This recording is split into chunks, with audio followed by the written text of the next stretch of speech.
Who actually graduated from the same school back in Poland in 70s and 80s. Tomasz was young, 1 year younger than me, even if he looks older now. And his career in academia and industry was phenomenal. In academia, actually, he received 2 awards for what they call it Test of Time for his best papers, one in data mining, one in mobile computing. He might be the only one that has these 2 separate careers, these 2 different fields. In a corporate world, he started a company in 2000, Connotate Technologies, and then he bubbled up in corporate world until he became the vice president for app.com and IAC, and also a chief scientist. Tomek, your turn. Using fine? That's great. So when Wojtek invited me here, I had a choice to speak about something newer, which I done recently, or something which I thought may be of interest, maybe an older topic, which may be of interest to center as a whole. And that's how I picked this subject, talking about association rules. So let me tell you, before I get into what they are, what's the story behind it. From all papers I've written, and I haven't written as many as Wojtek, but I've written quite a bit, simply by the age. And I've written math papers, I've written systems papers.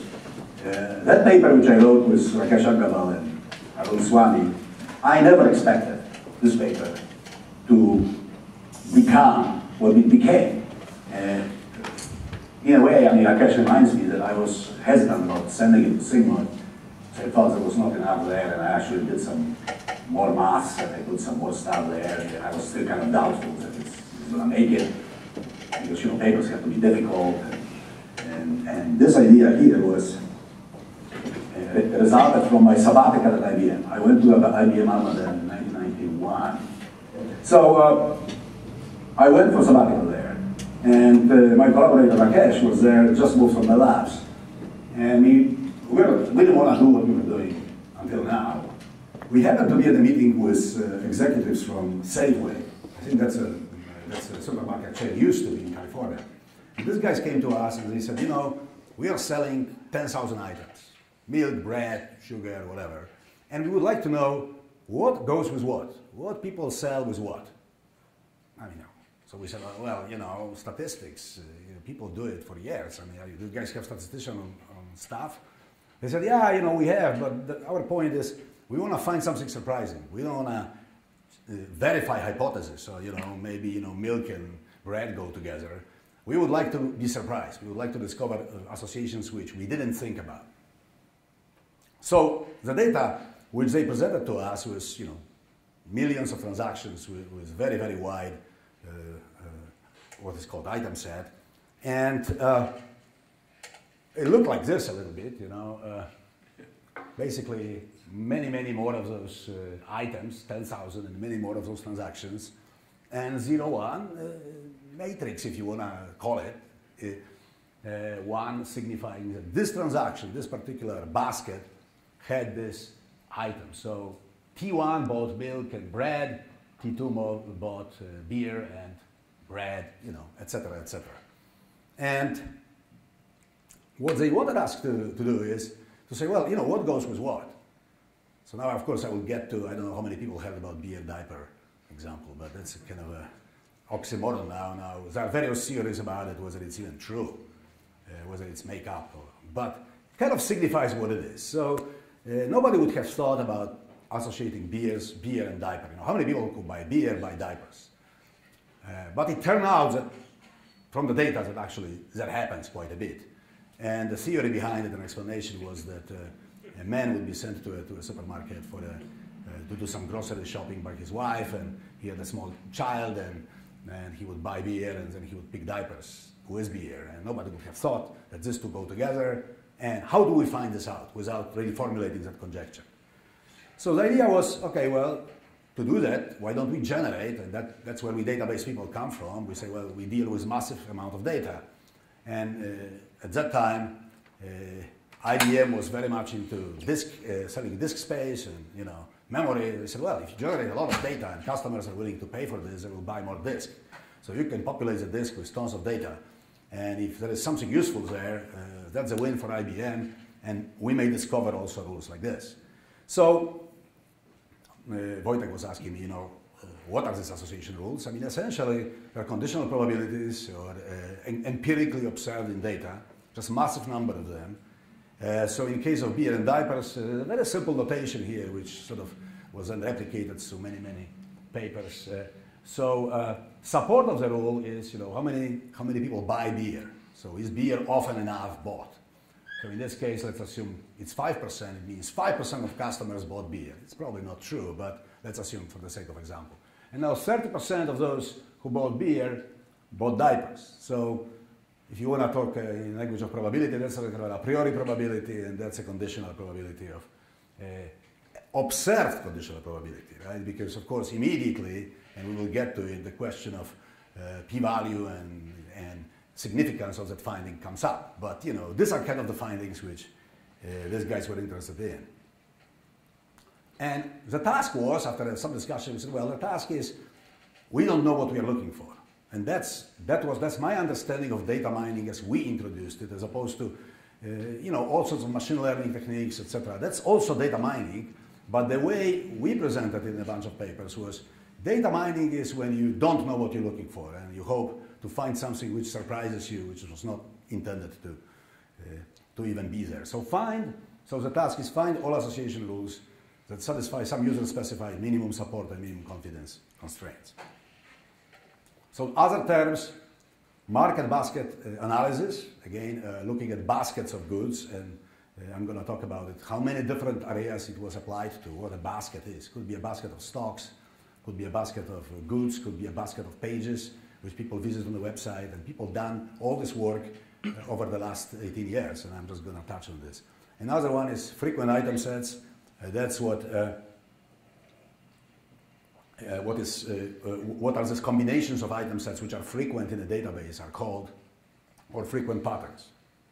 Applications, when we started with Safeway, we had this model, okay, it's a supermarket, right? And people still refer to that supermarket model, but over the years, and I have some examples of papers, and software which was written, retail, what sells with what, Amazon, Walmart, iTunes, which songs go together, which products go together. Marketing, well, you want to find out in that user segment, for example, in West Lafayette, people with I don't know 5 different characteristics. What do they buy, and is this sufficiently significant? Biology, there is tremendous number of effort going into applying association rules in genetics. In fact, there is a term which is used in genetics independently from association rules. It's called association studies. And especially now as DNA is, obtaining DNA is cheaper, there is a lot of application in this field. Finally, finance. So literally in every application, people looked at those. I mean, that's our paper, which I just wanted to, point out to some of those examples which I look at this. So, well, 90% of transactions that purchase bread and butter also purchase milk. And fine rules such that Diet Coke is a consequence, etc. So it was very much into the supermarket kind of mind, of work, And this is 1993 SIGMOD, written in 1991. This is a little cutout from the Google Scholar. So I always, when I feel down, I look at the citation number and I feel like, okay, well, I don't know who these people are, but the number is. In fact, this paper is competing with another paper about Apriori algorithm written by Rakesh and Srikant, and recently that other paper has surpassed this one. So anyway, huge number of citations, huge number of people for. And by the way, that's what I said in my abstract. There is a bit of a personal view or personal perspective on this. Is how do you write a paper? I mean, I want to write another paper like this. So how do you write a paper which gets so many citations? Because I've written many more difficult papers, which I really worked a lot, and they didn't get even a fraction of this. So why is it the case, you know? And my students, I mean, I talk to my students, and I think the secret of this is, you know, first, it was a very simple problem which appears in practice a lot. Secondly, you provide a solution which can be improved. In other words, don't get the best possible solution.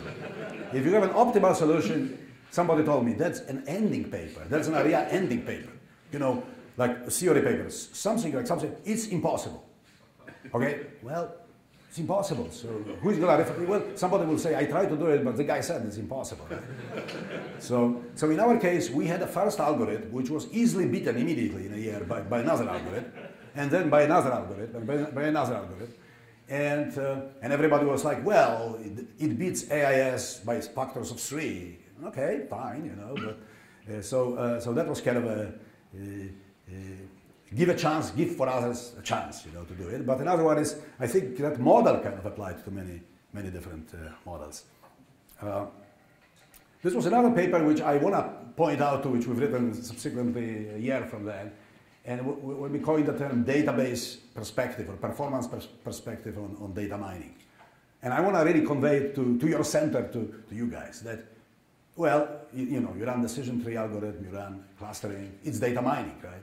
The difference here is that in database mining, you try to generate, you're going for it, and you generate a lot of junk. You generate a lot of great findings, but you're going to generate a lot of junk too. And you have a lot of memory because IBM wants to sell disks at that time. Somebody wants to sell disk space, and disk space is cheap. So why not generate everything what can be found from the data and worry about it later, what has a meaning and what doesn't have a meaning, rather than you know, narrow it down and save time. So later we wrote another paper on this, dwelling further into the database perspective. So what I mean by database perspective is you generate first and you ask later. You generate according to specific criteria, so you're not generating absolutely everything. You have a support and confidence constraints, but that's essentially what the paper is, right? So I want to just say it, and I'm glad I removed those. I realized when I wrote this paper that I wrote this slide that I indicate that I generate a lot of junk, which is not a good advertising for the talk, you know. So I want to say this, right? So you generate all rules. You will see some of the experimental results, how many rules you can generate. Huge numbers, right? You want to do it fast. And a lot of people went after this problem. And there was lots of papers written how to do it faster. Then what you want to do is you want to filter those rules and somehow run them. So the only way, so you want to discover some unexpected rules, but you want to also filter out those redundant rules, which are redundant or additional or simply random. And so that's the next step, which is how to filter, how to query them. Now that's the only mathematical kind of size. There will be no formulas here, and I just don't want to even go over this in detail because it's essentially a statement of the problem which has been repeated in thousands of papers because that's kind of the lingo of this. So you know, you have a set of items which are like supermarket items, you know, milk, bread, sugar, etc. You have a set of transactions, which is a row in that huge matrix. Each transaction has few ones and a lot of zeros, so these are really sparse transactions. I mean, you don't have anybody buying 10,000 items. And association rule is an implication between two item sets. So it's kind of a X determines Y. And X is a subset of the set of items, and Y is a set of items. So finally, X determines Y has two numbers associated with it: support and confidence. And support is, you know, how many transactions have X in them, and confidence is how many transactions have Y and X in them. So conditional probability, a priori probability, and you want to find all the rules that have support and confidence greater than some specified minimum support and minimum confidence. So that's how it all starts. And now zillions of questions can be asked. I mean, number one, which statisticians immediately started saying, you guys are not doing anything new. I mean, just take statistics 101 and you will find out. We've been doing this for years, you know. I mean, just read our papers, right? And so we were aware of this, and we had this debate at the beginning of the 90s saying, no, you're not, we are doing something else, or at least the first step is something else, because we don't know what these rules are over. You know, the set of items is so large that you're not doing it one item set at a time. You know, you really want to generate and, as I said, find something surprising. So that's what the term frequent item sets refers to that left-hand side. You know, so you want to generate enough frequency. You don't want to generate item sets which are rare. You know, which are maybe of very minimal support. You know, you want to get rid of those. A bit of a brag sheet here, which I can't resist. I don't know how many papers were published. I tried to count it by doing Google Scholar, typing quoted association rules. I got like 64,000, but I don't believe there are 64,000 papers. I think somewhere between 5,000 and 10,000 papers published since AIS 93. It elevated these two papers to some top 20 cited CS papers. I mean, it's humbling. Software-wise, association rule algorithms are literally in every package now. If you get SAS or Oracle or Microsoft SQL Server, implementations of association rule mining is there next to decision trees and clustering algorithms, etc. So, and usually they try to get the fastest possible implementations. Now, PhD thesis, and I have a bit of a test here where people recognize it. You know, I don't know how many PhD theses have been written. I was going to make it up, but then he said he's going to record it, so I was going to say 200, for instance, which will be really impressive, you know. But I want to make a little test. There's one smart PhD student who never graduated. He's a really promising guy, published a lot of papers in this field, but just didn't finish. And I don't know where he is, by the way. You know, do you guys know? So you know, this was. I always say.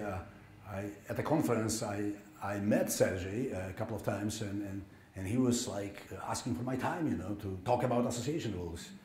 Now, good luck for me now to ask him for his time, you know. But so he got some, you know, actually very good papers written originally with, you know, asking about, you know, what is the relationship between associations and correlations, things like that. So what are the challenges? And now I'm going to be more of a encouraging, in fact, challenges and questions, skeptics, etc. You know. So the way the field evolved, and I lost a little bit of touch with it, I have to say. I've done many other things, maybe after late 90s, and I moved away from this. I kind of got tired of this.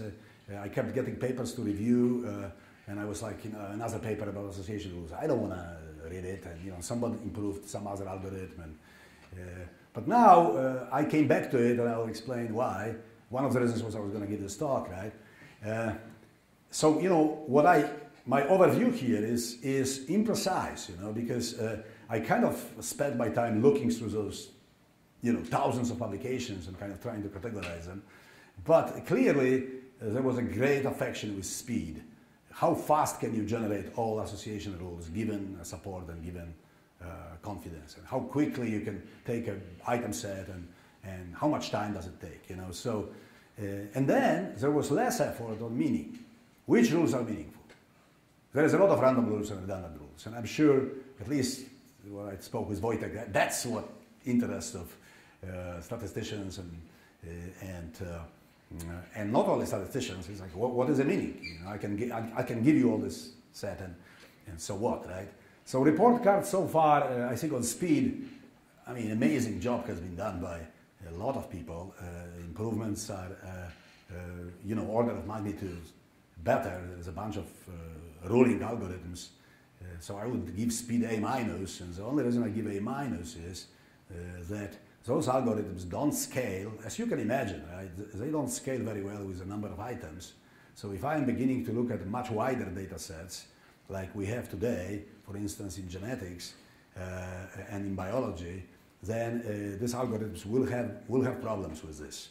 And I was corresponding with one of the top experts in implementations, Christian Borgelt, you know, about this. So I wanted to know, you know, what would you apply to item set which has, you know, 20,000 items, 50,000 items, and how would this algorithm perform? So that minus is, I mean, there's still opportunity there, okay, but for meaning, I give C minus. You know, I mean, I think there's a bunch of papers addressing what do I do, how do I filter down this gigantic data set and get the meaningful rules. You know, so here's a bunch of algorithms which have been proposed. You know, a priori is kind of a classic. Then there is a bunch of other algorithms which, depending on data sets, outperform a priori and do better. There's Jaiwei Han did, I think, 2 of them, FP Gross and Closet. There's tremendous body of work. There are workshops on that topic. You know, how do you do it quickly or how do you do it fast? So let me just explain a priori, because it's based on something really fundamental. Otherwise, you would say, what is here really? What is there? I mean, is there any problem, or is it just ad hoc? Just let's do brute force, generate everything, right? So the idea of a priori is you want to, first of all, when you run this kind of job, you want to minimize the number of passes through the data. You know? So you have data, you don't want to pass through the data many times because like maybe now it will fit to RAM easier, but I mean the idea was it involves I/O, etc. So the question is how much work can you do in one pass? And the idea is every time you pass through the database, you want to find, in a priori, you want to find item sets of the size 1, 2, 3, 4, etc. until you eventually run out of support. So in other words, the more items you have, the less support it is going to be, obviously, because it's going to be more rare.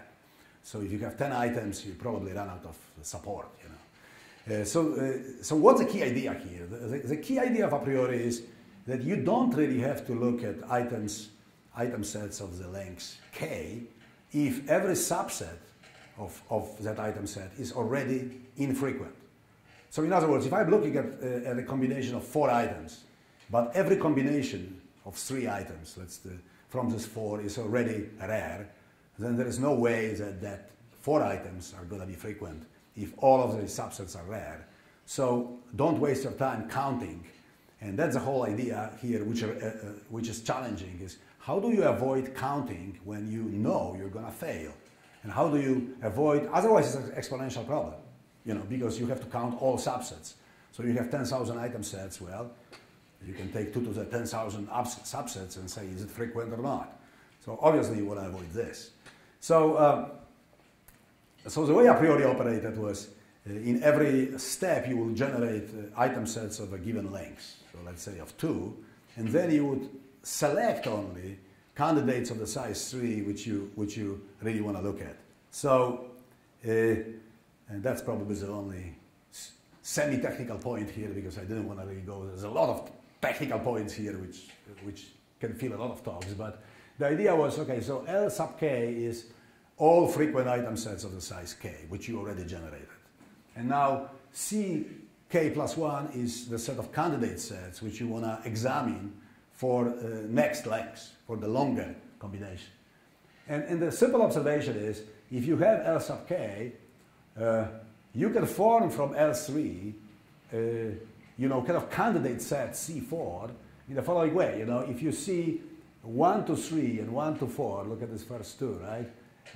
If you see 2 of those guys, or in this case, in this example, I think it's 1, like C4, 1, 2, 3, 4, right? So you can see 1 to 3 and 1 to 4. You can take these 2 and join them together on the first 2 items, 1, 2, and make an item set 1, 2, 3, 4. Well, that at least has a hope of being frequent because 2 of its subsets are frequent. However, you still want to make sure that there is no subset of this set, 1, 2, 3, 4, which is rare. Because if, let's say, 1, 2, 4, in this case, 1, 3, 4 is here, but 1, 2, 5 is not here, right? So if 1 to 5 was in one of those subsets and was rare, then there would be no point to look at the superset of this. So the key idea of, and that's the key idea which a priori and other algorithms are exploring here is monotonicity property. Monotonicity property means that all subsets of a frequent item sets are frequent. So, and So if one of the subsets is not frequent, then it cannot be a frequent set.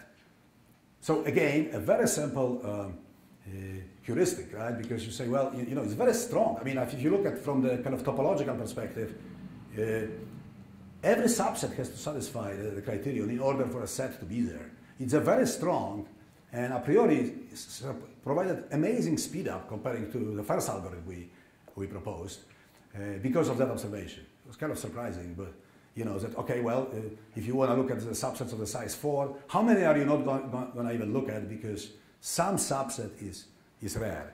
And that provided immediately kind of an order of magnitude, or even 2 orders of magnitude speed up. And all sorts of different variants of a priori has been proposed, and then other algorithms were building, for example, a prefix tree over all items, building kind of a tree like FP grows, and kind of trying to use you know, more of a tree properties and graph properties to generate those subsets. And essentially that's without even looking at the body of this, but the idea is the way frequent item sets are generated is first you generate frequent single sets and frequent pairs, then frequent triples, then frequent quadruples, and you go every time you go through an entire data set. So you do as many iterations as in this particular version as until you run out of support, until the combination is so rare that there is no point to even go any further. And remember, if it's rare, there is no point to extend this set anymore. So that's an a priori. And now, what else can one do? And I want to say that the creativity and the creativity of the authors and the hunger with which people in the community jumped into this problem was just amazing in the 90s. People came up with a very interesting solution. So I want to mention a couple of them. So one was, of course, you know, why should I look at the entire database? I should sample a subset of it. I should look what is frequent in a subset, and then test it and use somehow the result of the sample to guide the entire algorithm. And it's a very nice approach described in this paper, which, you know, I don't have time to go through it, but I mean, this was early on. Another one, and just look at how much impact even this paper has, right? So about 2,000 people built upon this solution, which was a very interesting idea. Partition the database into pieces. So take the database of transactions, partition it into, let's say, 10 pieces, and look at rules which are frequent in those buckets. And then filter in that way, because if nothing is frequent in any of the buckets, then again, there is no point to look at the entire data set, because it's not frequent in any of the buckets. So I'm just mentioning key ideas. Bayardo had a great paper. This is actually very useful till today. I mean, I don't think any, I mean, what I like about this paper is looking for long patterns. So, you know, nobody's interested in, I mean, it's kind of trivial, okay, well, I'm going to find pairs. Okay, well, you know, pairs are quickly, after one, you find 2. But let's assume that you have a data set in which 16 items are together, and very often together. You've got to spend a lot of time using other algorithms to reach that number, 16. So what Bayardo proposed was kind of starting with the longest, kind of shooting into a long sequence and finding, does this long sequence has a support? And if it has a support, then he could kind of shrink and go down, make a sequence, you know, shorter. So that's one of the classical papers where one of the algorithms using a generation of the tree of patterns over the data set was proposed, and in many instances it actually beats the original a priori. And so on and so on. Now, so on the speed, a lot of work has been done, and I will later talk about the paper which kind of summarizes it. Where the speed issues are still there, in terms of generation. But I want to say that simple model of, okay, well, a supermarket is a set of transactions, and each of them has 0 or 1 as an item set. It was generalized later to temporal association rules. So people wanting to find rules between different timestamps. So for instance, time series, not only in stock, which is kind of traditional application, but also all sorts of other data sets, like I just put a sample of papers about temporal association rules, spatial association rules, in a geographic information systems, looking at correlations or associations between, let's say, locations of stores on a map, or geographic facts. So there are a lot of twists, a lot of different data models for what association means. But the main feature of association is you want to generate all of them, and you want to make sure that you do it efficiently. Maintains. I mean, every paper in this field has this part, which is, do it as fast as you can and scale. I picked one paper which kind of discussed it, which is just to give you an idea. I think 2001 paper, which is a little bit old, but it kind of gives very two interesting points, which I don't think, again, if you say, well, what is it? It's just statistics. Well, it's not. In fact, at this part, there is very little of statistics, right? So, first of all, they said, okay, well, we can take a data set and generate 1 million rules, and we're talking about 10 years ago, around 10 years ago, so, and algorithm can finish in 10 minutes. So we can do, 10 million rules in 10 minutes, 1 million rules in 10 minutes. But then the fascinating observation which they made was, if you start looking for more rare occurrences, so in other words, support is no longer 1%, but 0.1%, 0.01%, then the number of rules, not surprisingly, goes up dramatically. And I love that comment, which I quoted from this paper, that on one of the data sets, 0.02% change in support increase the number of rules from million to billion. Because now you're looking for the very rare. The more rare the association is, to find it, it will explode exponentially very quickly. So for a very narrow range of support, if you're looking for a rare situations or rare occurrences in data, I mean, their conclusion is the choice of the algorithm is irrelevant, which is that's where I actually think there's a lot of interesting work to be done, because in a lot of cases, actually, you look for those rare rules. You want to find something rare which potentially has a value, but looking for rare rules has not been the focus of this work. So this is some data which shows you basically what are we talking about, what are the data sets. So they took 4 data sets, one of them from IBM, and other ones from their own kind of, in fact, the story was interesting. It was some sort of a company which went belly up in 2000 after the internet bubble. And I want to point out to you, so number of transactions is still 500,000, 100,000, 59,000, so it's around 100,000. Number of distinct items, well, the highest is 3,000, right? So the data, the dimension of data is up to 3,000. That's the highest distinction. Another parameter which is very important is how sparse is this matrix. So in this case, 160 transaction size, meaning there is that many ones only. So this is how big the basket is. Maximum transaction. And the average transaction size tells you essentially how wide these individual vectors are. So these are, from my perspective, I mean, if you talk about big data and next kind of generation of this are a relatively small number of items, despite of the fact it is a wide data set, 1,000 attributes, it is a wide data set, but we have data sets which are far exceeding this number. So that's what these guys did here. And I mean, the main complaint is you run out of memory. Of course, then running out of memory and today, there are two different stories. You don't run out of memory as fast, but it's exponential in terms of number of items. So RAM improvement, doubling the amount of RAM is going to help you a little bit with an extra couple of items. But if you have a chromosome or a SNP data, it's not going to help you a lot, because I mean you have far more than 1,000.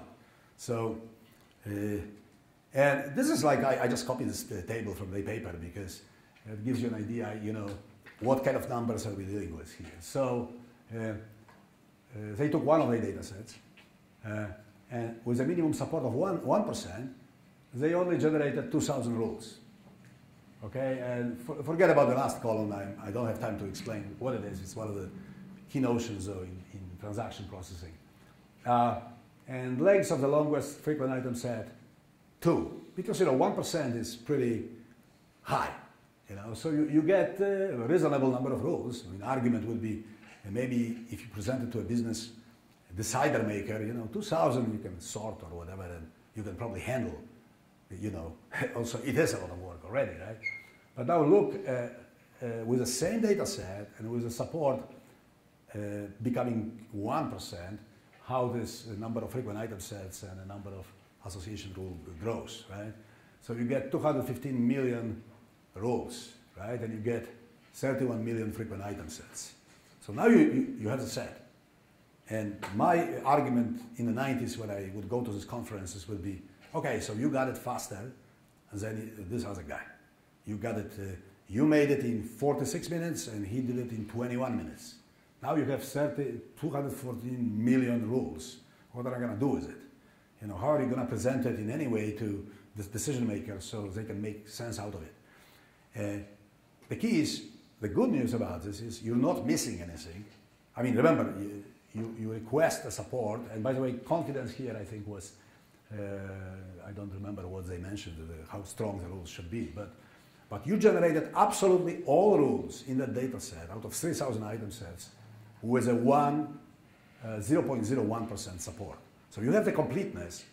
That's kind of weird feeling, right? That anything which can be discovered in terms of those rules is there, but also lots of junk. So how do you deal with filtering that junk out? So I want to move to that topic because I think that, in my view, that still requires work and helping hand from people who look at different measures of utility for a rule. I just talked to Wojtek about causality coefficient and you know, different ways of looking at those. And later I want to finish with some sort of open problems which I see here in this field. I don't see, the only speed challenge I said, which is not a small one, is how do you go with a larger number of items than what these guys talk about. So that's still a showstopper, because if I have a lot, I'm not going to finish in a lifetime, you know. But what to do with so many rules? So there's a couple of interesting papers which I just randomly picked, you know. So there's a paper which addresses exactly this problem, saying, well, it's great, you know, we generate all those associations, but the strength, so that's fantastic, you know, we have all the rules. But in the second paragraph they say, however, it comes with a major drawback. It often produces a huge number of associations. This is particularly true for data sets whose attributes are highly correlated. If you have high correlation, then you're going to generate tons of that junk, you know. And you really, in a way, you want to discover those correlations, but at the same time, how do you represent them and how not overwhelm the user with this huge number? So, so these guys came up with an interesting idea called direction setting rules. So I want to give you an example from the paper, you know, which kind of identifies an interesting problem. They have a solution to it, but I'm sure much more can be done, you know. So let's assume you have a rule saying, well, if you have a job, you're going to get a loan. You know, it's a good idea. If you don't have a job, you know, I'm not going to give you a loan. But if you have a job, we'll give you a loan, right? Well, now, there's another rule which says, you have a job and your credit history is good, I'm also going to give you a loan. Well, now, what they say, and I would argue even with that argument, but they say, well, if you know R, capital R, then the second rule is of limited use, because it gives little extra information, you know. Basically, it has a higher confidence, but, you know, it's enough to have a job, you know, to get a loan. So why bother with these additional conditions when your confidence is not going to grow? I mean, of course, it's interesting if suddenly your confidence or the strength of the rule goes down. For example, you have a job, but you know, your job is not in the right field or whatever, then you don't get a loan. then suddenly that may be of interest because the more general rule is kind of contradicted. So what they did is they defined a form of a logical redundancy. They said, well, if I already have this rule R, I don't need that larger rule, sub R. And they managed to filter down the population of rules, as this summary says, sometimes by a factor of 100 or 300. You know, so take a set of rules and basically go down 2 orders of magnitude, generating a few thousand rules instead of 100,000 rules. I'm not sure I buy that argument, and it's again, if this two were logical implications, it would be true. You know, if loan implies unproved, then obviously a conjunction also implies, right? But these are all statistical findings, right? So the question is, can you truly really say that, you know, having a shorter rule invalidates these longer rules unless they don't go in the same direction? So the question is, if you reverse the direction of the rule, then it's fine. So I don't know whether people get it, because that's what I wanted to throw in as kind of an interesting discussion item. If I have any association between two left-hand side and right-hand side, and I start adding to the left-hand side, to the if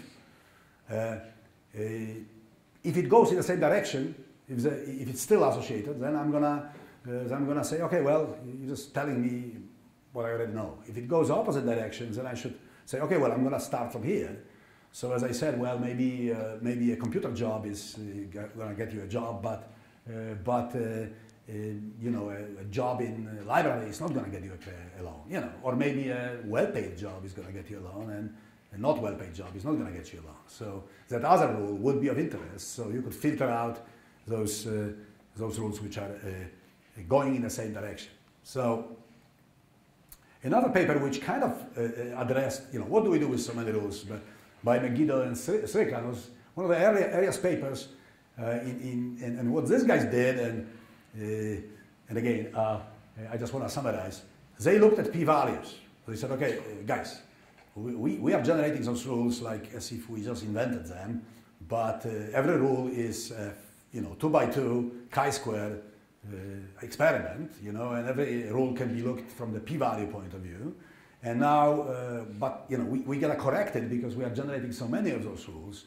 So one of the ways to correct it is using Bonferroni coefficient, Bonferroni correction, which is dividing all the p-values by the huge number of rules, because you're de facto generating randomness by making so many experiments. It's not just one experiment. You're not just asking for 2 variables. You're asking for millions, like you've seen, millions of those experiments.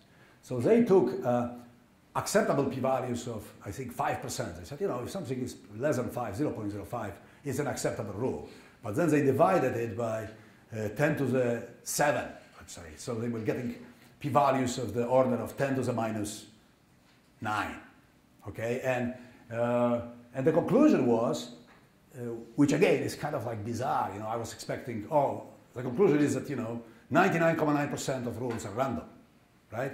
But their conclusion was, with a high support and high confidence, in fact, very few rules will have unacceptable p-values. In other words, we don't generate, this was kind of argued, we don't generate random rules. We don't generate that many random rules. So randomness is not a problem according to the way I read this paper. Redundancy may be, but not randomness, you know. Recently, so, you know, I'm kind of trying to see what happened with this paper. I tracked down various references, so I found a paper in VLDB 2011, controlling false positives in association rule mining. Again, as you see, that paper is cited only by one, so it's just a fresh paper, you know.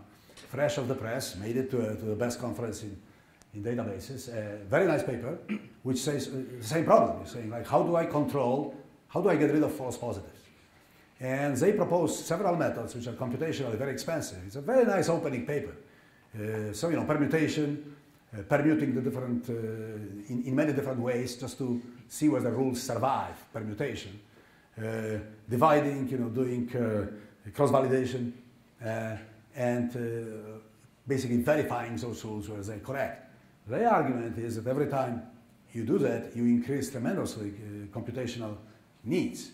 Because every time a permutation, you have to do a permutation, you kind of have to rerun this algorithm again and again and again. So I would probably read this paper on the way back because A, I didn't have time to read it. B, I just looked at the conclusions. But that's kind of a paper which addresses my second issue. Like how do you get rid of the randomness? Well, I think that's what was. I don't want to just. I just carved a couple of points which I already summarized. I will go. I have a few minutes more only. I don't know whether I'm rushing or whatever. 5 minutes. Yeah. 10 minutes. I want to go over a couple of examples of applications reported in literature, and then I want to kind of throw a couple of open problems for discussion. Where does this go next? So this, I was trying to find kind of the most interesting titles in what has been written on this topic. Topic range from medicine to recommendations, and literally, I can tell you that if you are in the web, so medicine, of course. Look at the first one: hospital infection control and public health. Okay, great value. Another one is online recommendation systems for customers and products. Now that, being a part of this industry for a while, I can tell you that people are dying to squeeze from their website maximum revenue. So what do they have? They know when the users click, on which pages they click, where did they go, and they want to find out, what design of a page or what design of a site maximizes the revenue.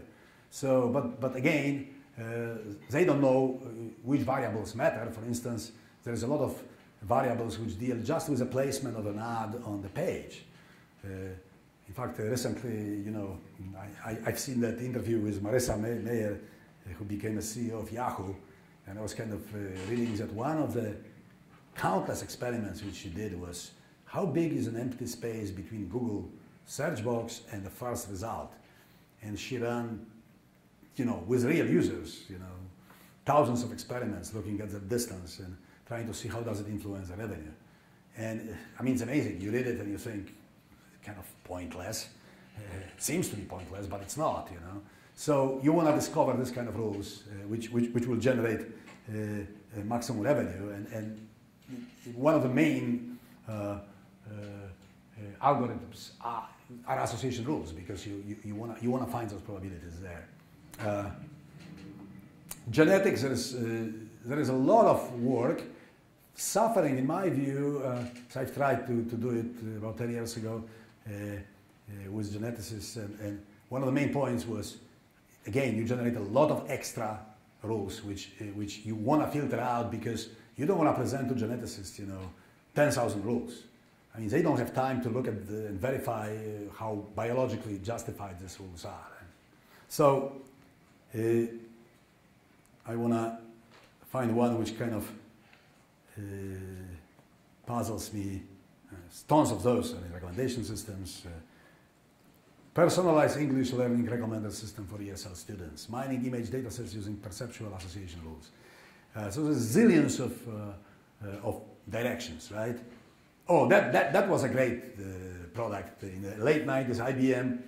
IBM is great, you gotta admit it, IBM is great to generate publicity about their research in the form of things which are understandable to public. So I want to talk about this, but you guys know Watson, right? Which beat Jeopardy game, which recently was competing with a real contestants and allegedly won. Big Blue was another example of chess playing program, right? This was the software which one of the guys wrote in IBM Watson in the 90s, which was helping NBA coaches using association rules to find out which players they should play against which player in the team which is visiting. So let's say Knicks are playing with Lakers, and they want to know, well, if Kobe Bryant is on the floor, who would play best against Kobe Bryant But if Kobe Bryant and Shaquille O'Neal, I don't know many other, no longer there, but you know, if they both are, maybe there is another player, right? So it became kind of like an item set association between a set of players and set of matches. And these guys call it Scout, and this is like someone looking through the literature I found. There was a lot of publicity about using for coaches. Here is a recent paper which I couldn't, VLDB 2012, massive genomic data processing and deep analysis using association rules. I love to read it. I haven't read it. I mean, it begs for this kind of application because you have such a dimensionality of data that you cannot really do anything with it unless you really have a conjecture which you want to verify. But if you, and you have conjectures, obviously you don't want all of the combinations, but you have a huge number. So I can see a lot of attention going into the genomics. More and more and more. Okay, I'm going to go with this. I mean, I want to mention this little paper which we've written. It was unfortunately it's no longer with us. With Leo Kachan, who was the first guy who came up with polynomial algorithm for linear programming, and he was at Rutgers, and we wrote a generalization. This is for Wojtek, by the way. This paper is for Wojtek. I'm going to give it to you, Wojtek, and you have to read it in 3 days. The amount of math there is, I will pass your test, you know, because of Leo, you know. But what we did in this paper, we said, okay, what are the monotonicity criteria which we have in association rules, which can be applied to other measures? And it's a kind of interesting abstract paper saying, for example, average. If I have an average salary of over some bunch of items, is it going to be the case that average salary, when I increase the set, the size of the item set, is it going to go down or up? Well, obviously it's not, right? I mean, I don't know what the average is going to be have. So average does not have a monotonicity property which counting has. But there are some other interesting aggregates which have this monotonicity property. Because I want to say that if not for monotonicity, this would be a brute force, hopeless problem.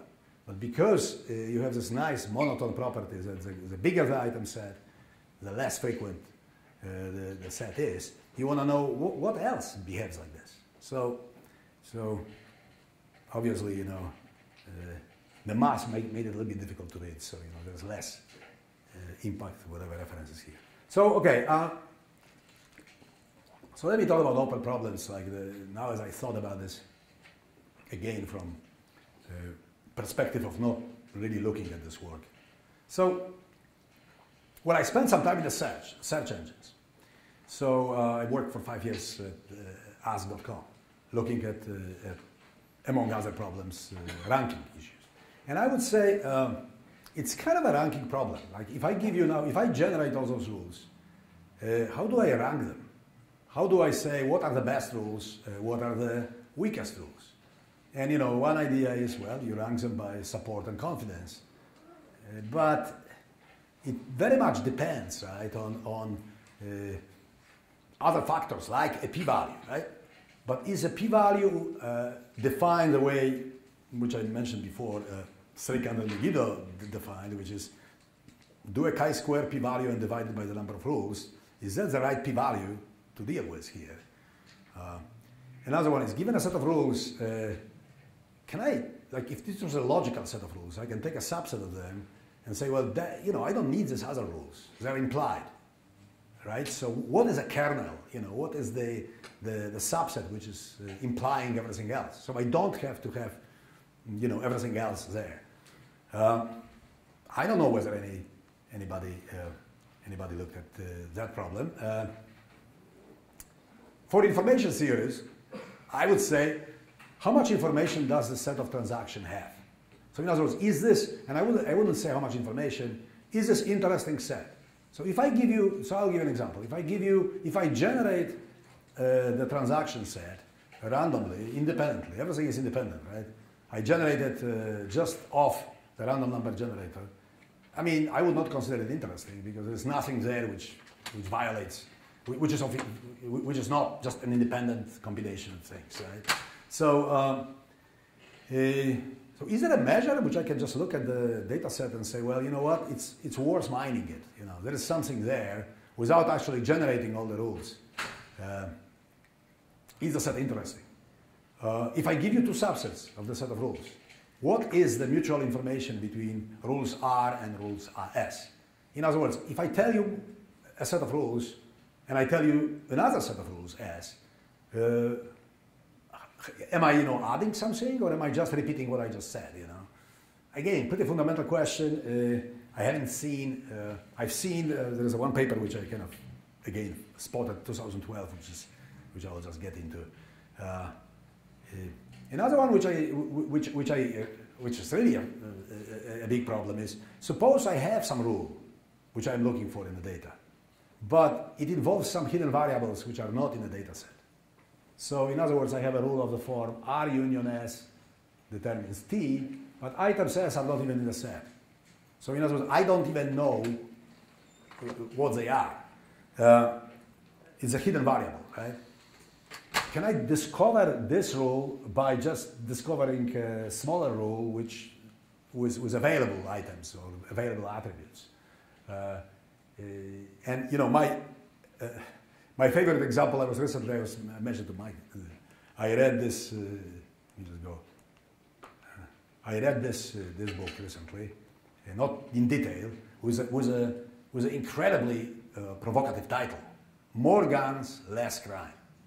And this gentleman, who is a research professor at Yale and wrote this book, he was completely destroyed on CNN after the recent Colorado shooting. They said he's funded by NRA. He couldn't even open his mouth, right? So I was like, let me see. I mean, there's a book now. I have Kindle, right? So I went there, and tons of tables, regressions, lots of statistical arguments made in favor of concealed weapons legislation, saying if you have a concealed weapon legislation in a country, in a state, then the murder rate is going to go down. And in fact, if I remember correctly, he had this, okay, if I have over 500,000 people in a country, then the murder rate goes down by 20%. In the smaller countries, it goes down less, right? And he goes over all possible arguments which one can make against it, because it's emotional, it's such an issue. People react very negatively to this, like, well, what do you mean? Everybody carries a gun, it's going to be safer, But that's what the data science, according to him, tells him. And the data science is something which is not emotional. You just run a bunch of things and you try to find holes there. And I'm saying, in case of missing variables, you don't know what the missing variables are. There may be a missing variable which changes the entire picture. I haven't digged into that deep enough. I would love to have this data set and play with my students and try to kind of find different explanations of what he has, But that's an example of this problem, that there is a hidden rule with some additional information, but you only have access to a subset of variables. Can you still kind of spot it, Top K is another example. You only have time to look at the top K rules. And K is your cognitive barrier, your buffer. How many rules can you look at? 100, 500? If you talk to geneticists, how many rules can you verify in the lab? You want to make sure that you don't miss in the top K. If there is something in your data, you want to have it in the top K. So, so that's an important problem from this perspective. And that's why big data kind of pitch. Big data. I love those names on the basis of which, of course, are great because you get more funding. Big data is what's big about data. What's big about new data which we have, which wasn't big, before. And it's funny. People think big data means a lot of records, right? A lot of tables. But to me, big data is horizontal. Is how many attributes you have, that you have more and more attributes. It doesn't matter how many records you have, how many different dimensions you have. And the nature of the big data is that it comes from diverse sources, just like this crime, guns and crime problem. You want to discover on the web variables which may affect your solution, and because of the availability of those data sets, you can join different data sets rather than have just one big data set. There is nothing new in terms of size of data in the last 10 years. I mean, not nothing, but there is big data sets existed before. What is new, I think, is that the data becomes big in terms of wide data sets as opposed to narrow. So, and again, that's where the challenge is. The wider the data, the bigger my pitch would be to work on this further, because in terms of data widths, I mean, that's where association rules address this problem directly. You don't know even which variables to look for, but you have a big set of candidates. So I guess that's. You were supposed to ask me a lot of questions, Wojtek. We will. Don't worry. Thank you very much.